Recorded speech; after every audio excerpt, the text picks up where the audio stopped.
Double bedroom వాస్తవ్యము. మరి గత ప్రభుత్వం డబుల్ బెడ్రూమ్ను నిర్మించి ఇచ్చింది. 4 సంవత్సరాల నుంచి ఇగో డబుల్ బెడ్రూమ్, అదిగో డబుల్ బెడ్రూమ్ అంటూ మరి పేదలు ఇంటి కిరాయిలుంటూ చెల్లిస్తూ వస్తూ ఇప్పుడు ఈ ఫస్ట్ నుంచి ఈ డబుల్ బెడ్రూమ్లో మా కళ సాకారం అవుతుందని చెప్పేసి డబుల్ బెడ్రూమ్లోకి వచ్చిన తర్వాత మరి ఇక్కడ అనేక సమస్యలతో ఈరోజు ఈ గృహాలలో ఉంటున్నారు. ఇప్పటికీ 60 మంది పైగా ఫ్యామిలీలు నైటు బస చేస్తున్నారు.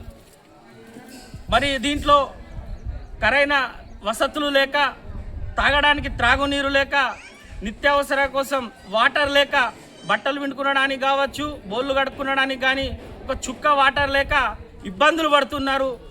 మరి వెంటనే ప్రభుత్వం స్పందించి ఇక్కడ వాటర్ సప్లై చేయాలని చెప్పేసి ఈ డబుల్ బెడ్రూమ్ పక్షాన మేము డిమాండ్ చేస్తున్నాం. అదేవిధంగా మరి వీధి దీపాలు లేక ఇటు సైడ్ వస్తే ఈ గుట్టలల్లో ఉంది ఈ డబుల్ బెడ్రూమ్ ప్రాంతం. వెంటనే మాకు వీధి దీపాలు నిర్మించాలని చెప్పేసి ఈ డబుల్ బెడ్రూమ్ వాస్తులుగా మేము డిమాండ్ చేస్తున్నాం. అదేవిధంగా ఇక్కడ సీసీ రోడ్లు నిర్మించాలి.